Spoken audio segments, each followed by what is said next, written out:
ഞാനൊരു കാര്യം പറഞ്ഞാ കേൾക്കും. നാട്ടിലേക്ക് പോണ കാര്യമല്ലേ, ഞാനത് അങ്ങോട്ട് പറയാൻ തുടങ്ങായിരുന്നു. അയ്യോ അതല്ല, സുന്ദരേട്ടൻ ഇനിയും പഠിച്ചൂടെ? കൊള്ളാം, ചെറുപ്രായത്തിൽ സ്കൂളിൽ പോയിട്ടില്ല, പിന്നെയല്ലേ ഇപ്പൊ. അയ്യോ, പഠിക്കുന്നതിന് അങ്ങനെ പ്രായമൊന്നുമില്ല. ഇവിടെ ആവുമ്പോ ഈവനിങ് കോളേജ് ഉണ്ട്, വേറെ പണിയൊന്നും ഇല്ലല്ലോ. വൈകുന്നേരം 2 മണിക്കൂർ പഠിത്തം, 3 വർഷം കഴിഞ്ഞ ഡിഗ്രിക്കാരനായി. എനിക്ക് ഡിഗ്രിക്കാരനാവണ്ട. പിന്നെ ആരാവണം? പെണ്ണുങ്ങളെ പെണ്ണുങ്ങളെ എനിക്ക് ഈ കൈവശ രേഖ ഒന്ന് കിട്ടിയാ പോവേനിയാ. അതിനു വേണ്ടി എല്ലാരും തിരക്കിലാണ്.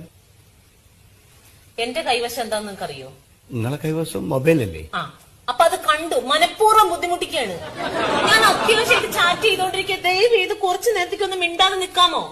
അല്ല, നമുക്കിത് ശരിയായി കിട്ടിയ പോവേന്. വയസ്സായ ഒരാളല്ലേ. ദുബായിലുള്ള എന്റെ അനിയത്തി ഉപ്മാവ് ഉണ്ടാക്കാൻ വേണ്ടി ചീനച്ചട്ടിയിൽ എണ്ണ ഒഴിച്ച് നിൽക്കാണ്. ഞാൻ അവർക്ക് അതിന്റെ റെസിപ്പി പറഞ്ഞു കൊടുക്കുമ്പോ നിങ്ങൾ ഈ കൈവശം ശരിയാക്കുമോ? വേണ്ട, അത് നടക്കട്ടെ. ഉപ്മാവ് ഉണ്ടാക്കട്ടെ. അത് തന്നെ മിണ്ടാതെ നിൽക്കാം.